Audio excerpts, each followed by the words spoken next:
Hello everyone. दोस्तों, JSSC की ओर से आवश्यक सूचना जारी की गई है और ये बहुत महत्वपूर्ण है। ये जो है स्नातकोत्तर प्रशिक्षित शिक्षक प्रतियोगिता परीक्षा यानी कि पीजीटी एग्जामिनेशन 2023 का जो हुआ था, इसी के संबंध में आवश्यक सूचना जेएसएससी की ओर से जारी की गई है। एग्जाम होने के 2.5 महीने के बाद जो है आज जेएसएससी फाइनल आंसर की दे रही है। इतना 2.5 महीना 3 महीना लग जाता है इनको फाइनल आंसर की देने में। पहले तो औपबंधिक उत्तर कुंजी देंगे, फिर आपसे जो भी ऑब्जेक्शन है, आपत्ति, उसको मांगा जाएगा, फिर ये 2 महीने के बाद फिर ये अपना फाइनल आंसर की देंगे।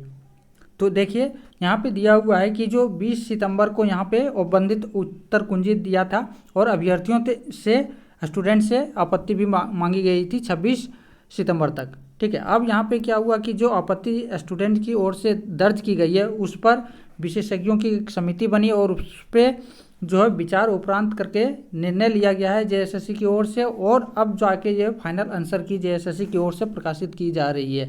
तो यहाँ पे आप लोग जो लोग पहले मिलाए थे, आप मिलाना बहुत ज़रूरी है। इसमें आपका मार्क्स जो है बहुत इंक्रीज होगा, बहुत सारे मार्क्स जो है आपका इंक्रीज होगा। ठीक है, क्योंकि बहुत सारे क्वेश्चंस थे जिनका ऑप्शन ही नहीं है और कुछ ऑप्शन ऐसे भी थे जो कि एक नहीं 2 ऑप्शन भी हो सकता था। तो इस हिसाब से आपका मार्क्स जो है बहुत ज़्यादा इंक्रीज होने वाला है पीजीटी 2023 एग्जामिनेशन के लिए। तो समझिएगा, यहाँ पे एक साइड में दिया हुआ है आपका क्वेश्चन का आईडी दिया हुआ है, इसको आप ध्यान दीजिएगा, यही क्वेश्चंस का। और इसका जो पहले जो आंसर की दिया था औपबंधित उत्तर कुंजी, विशेषज्ञ समिति द्वारा प्रस्तावित उत्तर कुंजी, और अंतिम आंसर की क्या होगा ये यहाँ पे आपको रो में दिया हुआ है। तो यहाँ पे देखिएगा कि अगर पहला आईडी इसमें है, यहाँ पे औपबंधित जो पहला आंसर की दिया था सी, विशेषज्ञों ने बोला कि नहीं ये ऑप्शन ही गलत है, तो यहाँ पे हो गया आपका क्रॉस एक्स।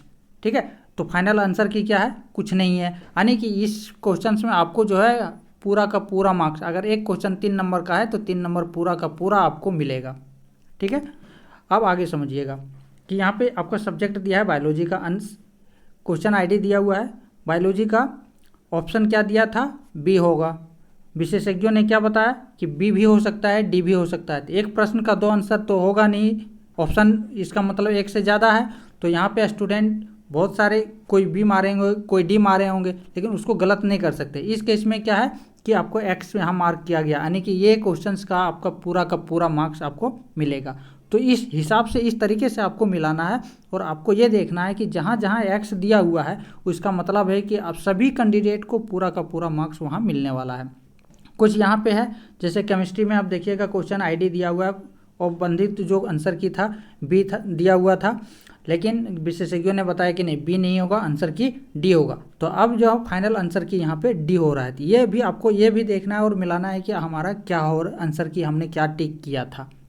जबकि जेएसएससी को एसएससी सेंट्रल एसएससी की जैसा आंसर की देना चाहिए कि क्वेश्चन देना है और उसके साथ ऑप्शन देना है, स्टूडेंट ने क्या आंसर की मार्क किया है और सही करेक्ट जो आंसर की क्या है ये भी देना चाहिए। एसएससी सेंट्रल एसएससी के देना जिस तरह आंसर की देते हैं रिस्पॉन्स शीट, उस तरह से जेएसएससी को भी देना चाहिए जब ऑनलाइन एग्जामिनेशन है तो, लेकिन ये नहीं देते हैं। तो इस हिसाब से यहाँ पे जो है आप सभी लोग मिला लीजिएगा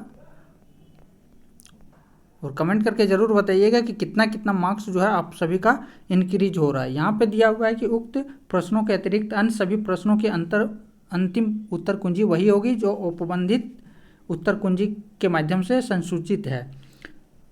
आगे दिया हुआ है कि जिस प्रश्न के विरुद्ध एक्स अंकित है, ऐसे प्रश्न रद्द प्रश्न है जिसमें उस विषय की परीक्षा में सम्मिलित अभ्यर्थियों को पूर्ण अंक दिए जाएंगे, जो कि हमने पहले आपको बता दिए हैं। 2 से 2.5 महीने में आंसर की दिए। अब इसका रिजल्ट जो है उम्मीद है कि बहुत ही जल्दी जेएसएससी की ओर से प्रकाशित की जाएगी।